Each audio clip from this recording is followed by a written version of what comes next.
What's up, y'all? Today I'm going to talk to you about the Xbox Rog Ally X and kind of my thoughts with this device after about a week's time. It's been a bit of a struggle. So I wanted this device for a very long time. I wanted something that would marry my love for handheld gaming, especially handheld PC gaming, with that of the Xbox ecosystem. I've forever, pretty much since the very first Xbox, even through the Xbox One days, been a fan.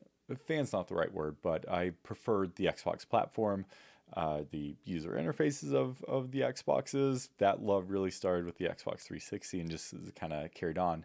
And so I've been jonesing for something that can give me a somewhat out-of-the-box experience on a handheld that is Xbox. And the ROG Ally, Xbox Rog Ally X, does a lot of things right, and then there's just some things that I actually point the spotlight on Asus that I'm not a fan of. And at the end of this, I'm going to tell you where I landed. So after a little bit of time, a week's time of playing this device, I gotta be honest, the performance is pretty awesome.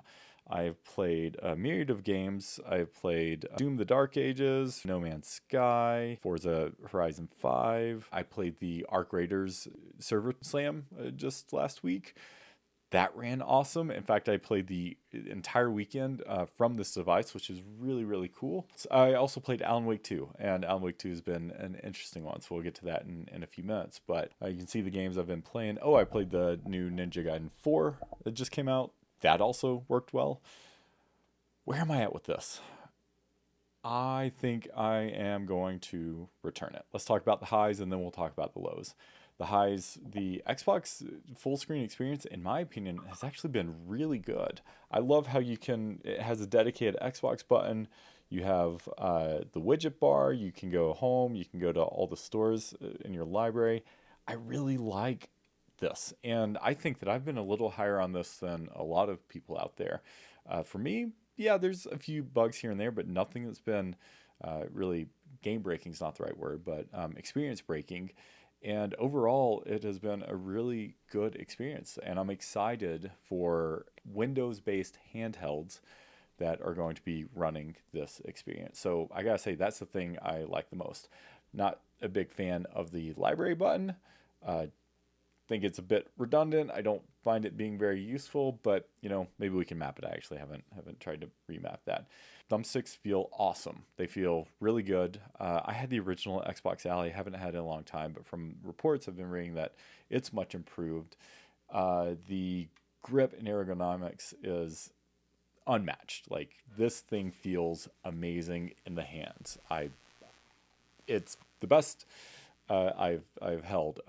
The closest, in my opinion, has been the Steam Deck. That's the one prior to this that's been the most comfortable, but this by far just exceeds that. The speakers have been amazing. They sound great. I actually get stereo separation in this, and I feel like some virtual surround sound in some ways as well. So that's kind of the good with the hardware. Let's talk about some things not a huge fan of. The buttons, if you kind of press it at an angle, I feel like they stick. I feel like it sticks, and it hasn't really bothered me all that much. Oh yeah, I love the fast user switching. The task manager in this is awesome. So the impulse triggers, very disappointed in that. That was one of the things that I was most looking forward to this device over any other device, is the impulse triggers, and they're hardly noticeable. In fact, I could not notice them until I finally booted up Forza Horizon 5 and forced myself to try and test it out. And even then I was like, is that just the right side of the device rumbling, or is it the actual impulse triggers? Not the same impulse triggers in the Xbox controllers. Those are phenomenal. These, you can barely feel it. I feel like the motors are just super weak. Nothing I've talked about so far, though, has been deal breakers. What is a deal breaker, however, is the screen. I am really disappointed in the screen. When the original when the original Asus ROG Ally came out in 2023, the screen was awesome. It was the first VRR display on a device like this. It was 120 hertz, which is awesome. Super high refresh display, VRR, those are great features that I really appreciate, and I do think makes a really big difference in devices like these, in handheld devices.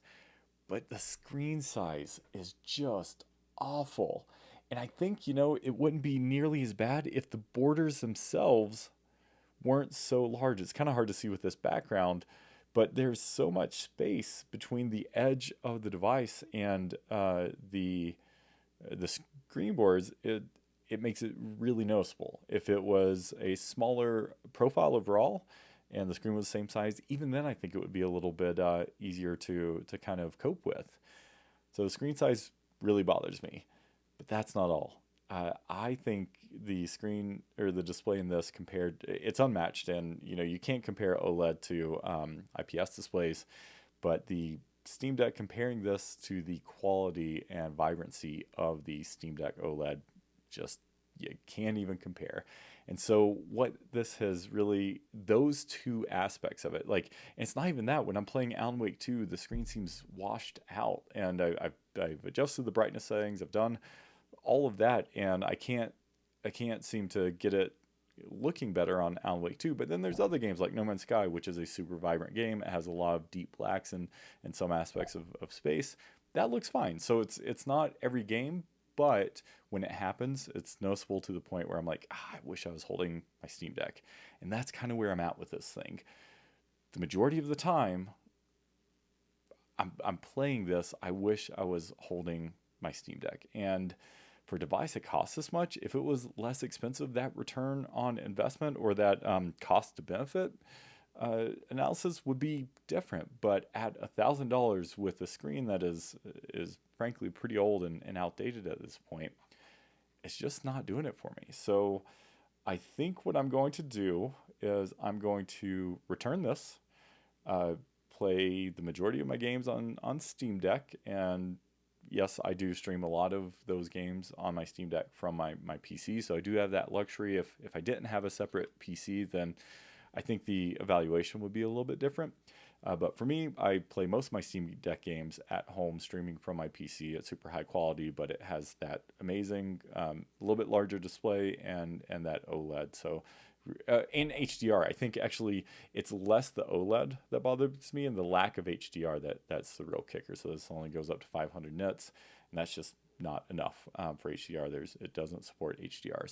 So for those reasons, I'm going to return this. But like I said, I really like the Xbox experience, the full screen experience. And one of the big selling points in this device and devices like this for me is the ability to play Game Pass games. I'm super invested in the ecosystem. Like I said, there's a rumor that Microsoft is working on Xbox emulation, so that could increase the usefulness of this device.